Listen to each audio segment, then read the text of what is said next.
Chers frères et sœurs, aujourd'hui nous allons parler de deux choses, les vases sacrés et les linges sacrés. Bref, des vases et des linges sacrés. Vous voyez à ma droite ici l'autel qui sert pour le sacrifice au cours de la messe. Nous allons utiliser plutôt ici la table dressée comme suit, que nous appelons la crédence.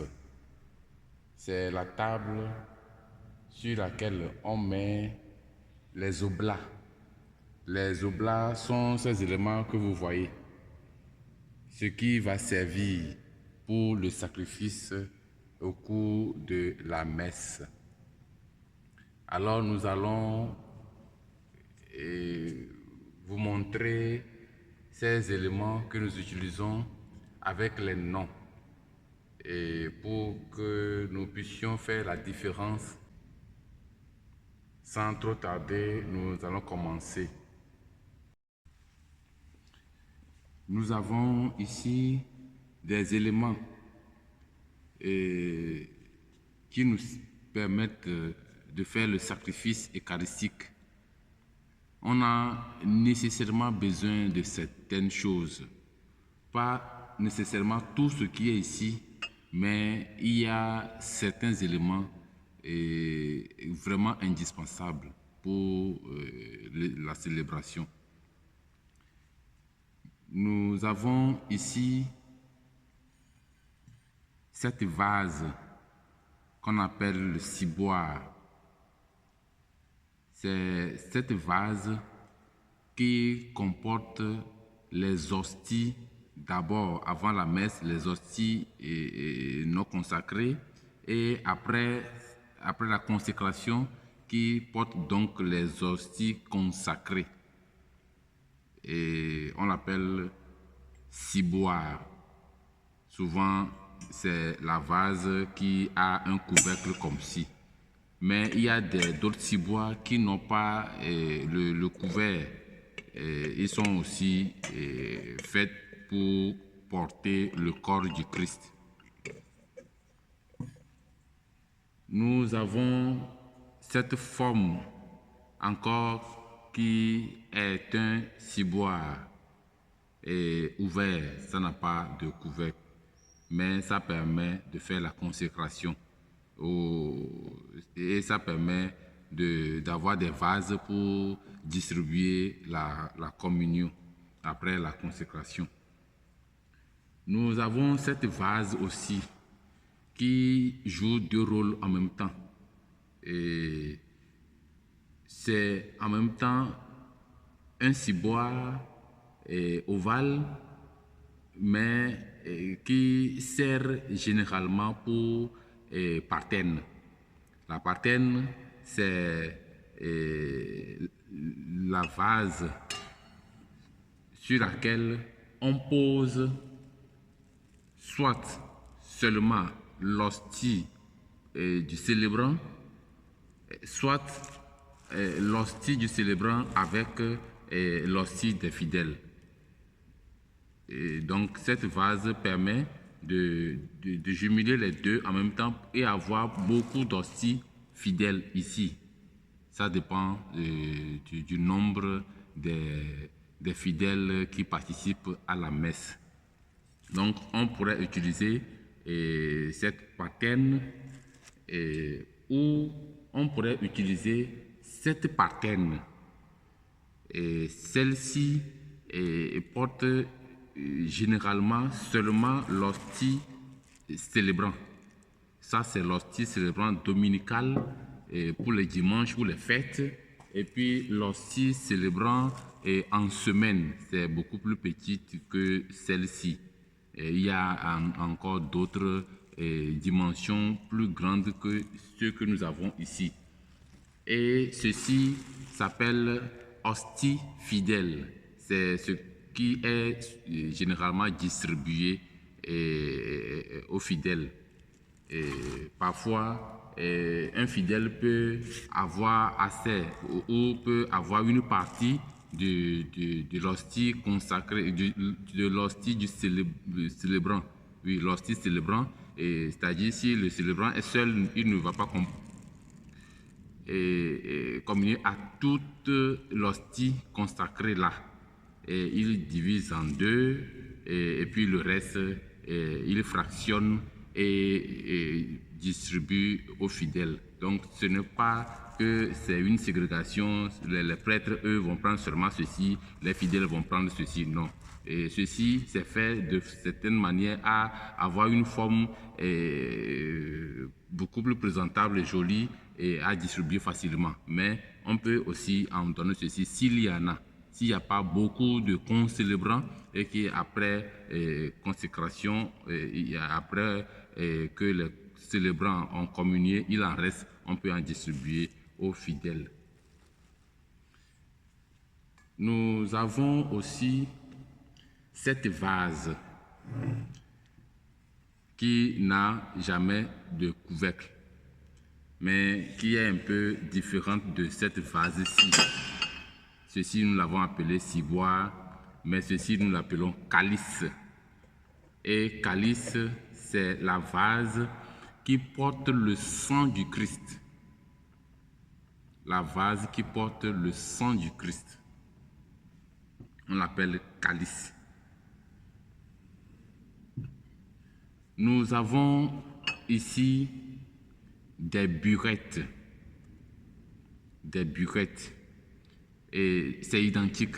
Souvent, elles sont identiques. Mais on y met le vin ici et l'eau ici. Ou soit l'eau ici, le vin ici. C'est la même chose. Donc, si vous mettez le vin dans une burette, vous mettez de l'eau dans l'autre burette. Ce sont les éléments qui vont servir pour la consécration. Ici, nous avons sous forme de plateau, mais qui sert en même temps pour lavabo. C'est-à-dire, le prêtre va laver ses mains ici avant la consécration, avant le début de la consécration.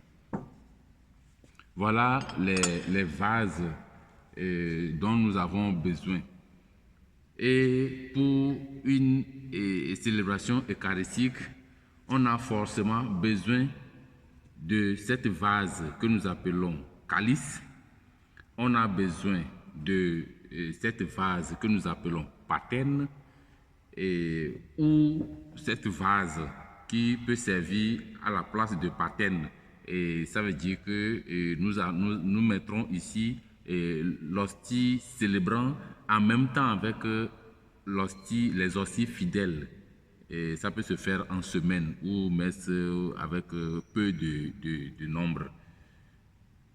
Donc, pour les vases, on a besoin au moins de calice et de quelque chose qui porte l'hostie célébrant et fidèle, soit patène simple ou patène ciboire, quelque chose comme ça. Voilà. Et on a aussi besoin de ceci que nous appelons pâle. Nous l'appelons la pâle. Et ça permet de couvrir notre calice, puisque c'est du vin qui est mis pour la consécration. Et il ne faut pas que des insectes ou des choses tombent dedans. Et c'est pour couvrir et protéger. À part ces éléments, nous avons les linges sacrés. Les linges, on en a 3 que nous utilisons au cours de la consécration, au cours de la célébration eucharistique. On a d'abord ce linge ici que nous appelons corporal. Et le corporal est un linge toujours en forme carrée, que ce soit plié comme ceci ou que ce soit déplié. Je vais le déplier, vous allez voir après. Et c'est toujours en forme carrée. Et si on le plie, ça se plie sur 9 parties. Et nous avons ce linge qu'on appelle purificatoire, qui a un petit signe de croix ici au milieu, ou soit ici au milieu. Donc les deux formes sont appelées purificatoires. Ça permet de purifier. Une fois la consécration, la célébration terminée, la communion distribuée, et on utilise ces deux linges-là, pas les deux en même temps.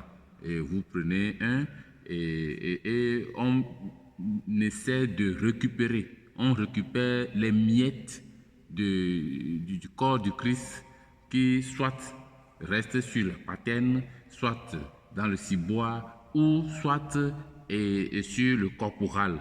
On récupère ces miettes, on met dans notre calice qui peut comporter encore du sang du Christ ou vide, et on met de l'eau dessus et on boit pour que les miettes ne tombent pas par terre pour créer d'autres choses après.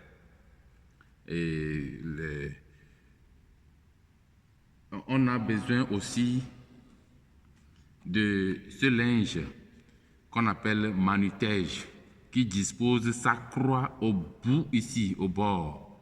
Sa croix est au bord ici. À ne pas confondre avec le purificatoire si, qui dispose sa croix ici.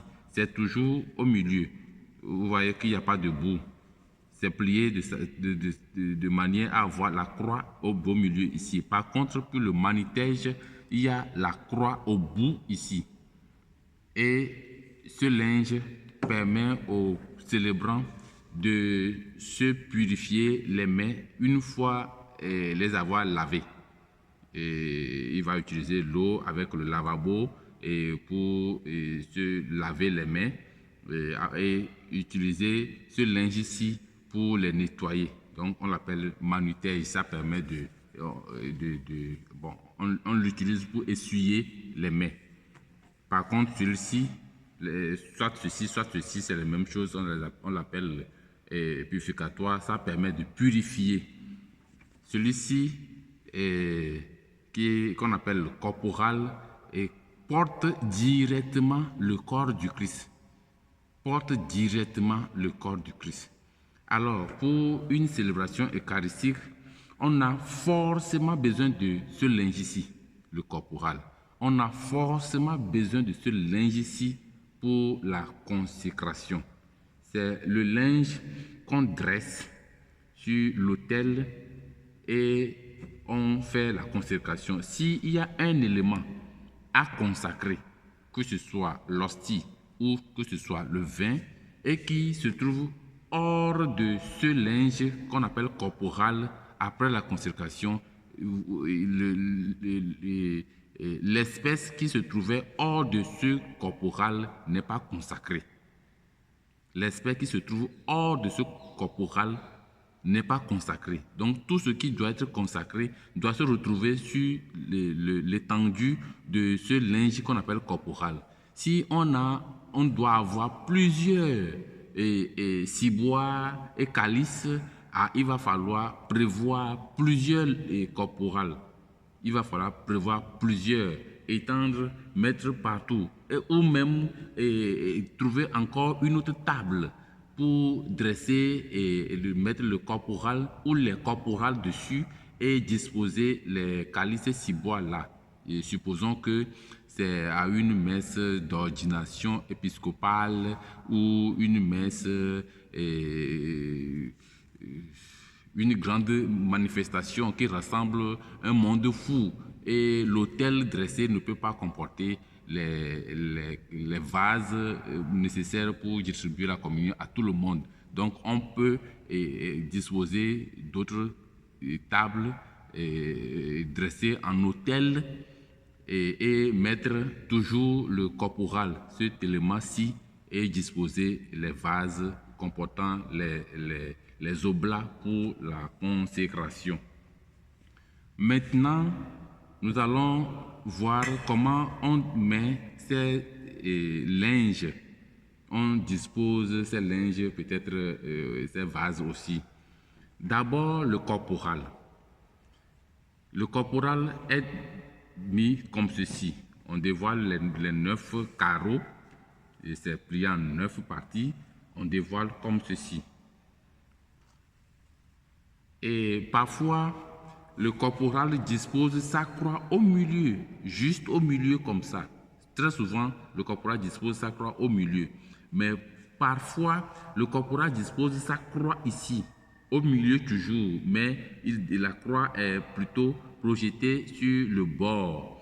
Si la croix est projetée sur le bord, il faut toujours mettre là où se trouve la croix à côté du célébrant. Pas en haut, mais ici en bas, à côté du célébrant. Donc le célébrant se positionne ici et la croix du corporal se trouve à côté de lui. Au cas où c'est au milieu, il n'y a pas de problème. Mais pour replier le corporal, on plie vers le célébrant pour terminer avec l'autre côté. Parce que le célébrant est plus proche d'ici. Et en célébrant, peut-être des miettes peuvent tomber encore ici et qu'il n'a pas eu la possibilité de remarquer et de prendre à temps. Alors, par précaution, on plie le corporal dans ce sens-ci.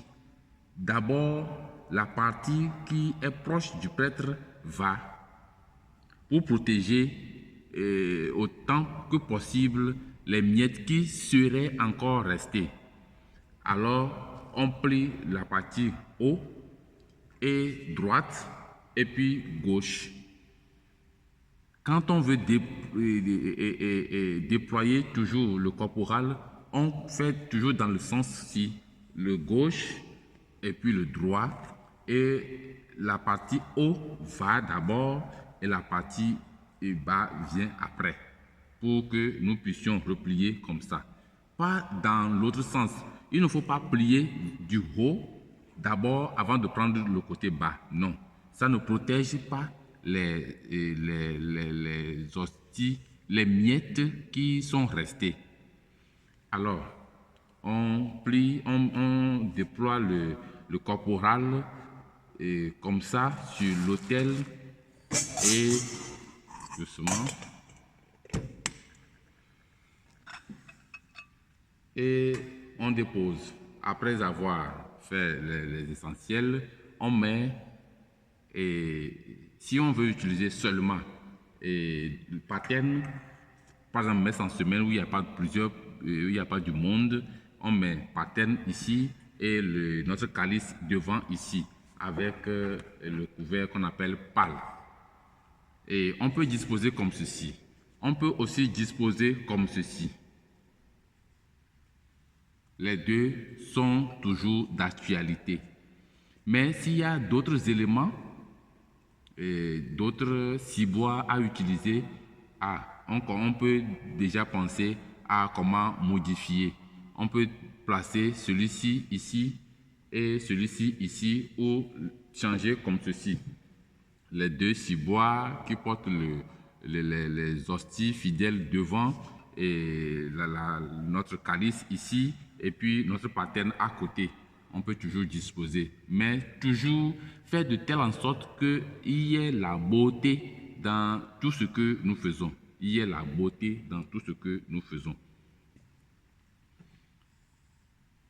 Le purificatoire est toujours déposé à côté ici. Et ça permet au prêtre de l'utiliser en cas de besoin. Le manutège est mis souvent sur les burettes ou à côté des burettes pour que après lavabo, le prêtre puisse s'essuyer les doigts ou la main. Du coup, c'est comme ça que nous dressons la table sainte pour la consécration de l'Eucharistie. Alors, je vous ai déjà montré les différentes formes d'hostie que nous avons. Quand ce n'est pas consacré, on l'appelle hostie simple, hostie. Mais quand c'est consacré, on ajoute toujours consacré. hostie consacrée. Dès qu'on dit hostie consacrée, on sait que c'est déjà le corps du Christ.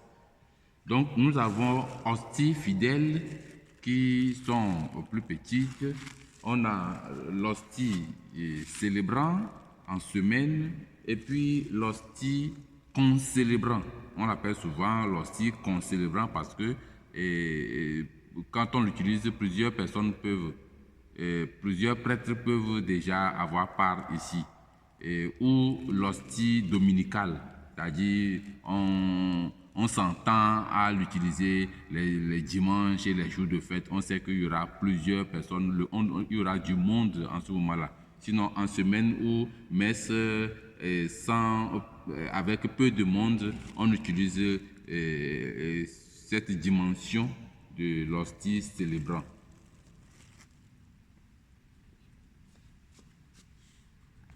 Nous avons montré comment on met le corporal. Et ça ne se met pas dans tous les sens possibles, non. Et maintenant, comment on peut plier les autres linges, le purificatoire et le manutège. Et si nous ne savons pas plier, on n'aura pas la croix là, ici, visible. Maintenant, je suis en train de déplier le corporal pour le montrer dans sa forme rectangulaire. Le corporal et le manutège ont toujours une forme rectangulaire. Le purificatoire plutôt. Le purificatoire et le manutège ont toujours une forme rectangulaire. Le corporal, par contre, a une forme carrée. Alors, ici, on fait de telle sorte que nous ayons la partie bien visible de la croix à l'extérieur. Ici et ici, on se rend compte que ici c'est le devant, la partie beaucoup plus visible. Donc, on va plier vers l'intérieur. D'abord, du bas, de là où je me retrouve dedans, et puis ceci se met dessus. Ça fait 3 et on plie dans ce sens comme ça pour avoir la croix ici. Si on tourne, on plie dans l'autre sens, on aura la croix ici, mais ça ne sera pas très visible. Ça veut dire c'est comme si on a mis l'habit à l'envers. Il faut toujours avoir la croix le plus visible possible à l'extérieur. Même chose pour le manutège. Il faut toujours avoir la croix à l'extérieur bien visible. Mais voilà, ici, pour avoir une forme beaucoup plus rectangulaire, fine, on a plié en 4 côtés, en 4 parties. Mais on peut toujours le plier en 3 parties. Et donc ici, ils ont plié comme ça. Et toujours avoir la partie visible de la croix à l'extérieur. Parce que quand on tourne, c'est aussi la croix ici, mais ce n'est pas joli. C'est la partie là qu'il faut sauvegarder à mettre à l'extérieur. Et on plie aussi dans ce sens. Donc, le manutège et le purificatoire se plient toujours comme ça. Ça se termine, les deux se terminent comme ça. C'est bien long comme ça, et puis on plie en 2. Ça se termine comme ça. Mais la croix du purificatoire est au milieu ici, ou ici, toujours au milieu, mais la croix du manutège est tout au bout, toujours tout au bout ici. Merci de nous avoir suivis, chers frères et sœurs en Christ. J'espère que cette petite vidéo vous a servi et vous donne un peu d'éclaircissement sur certaines choses. Et je suis toujours ouvert pour les questions, les apports.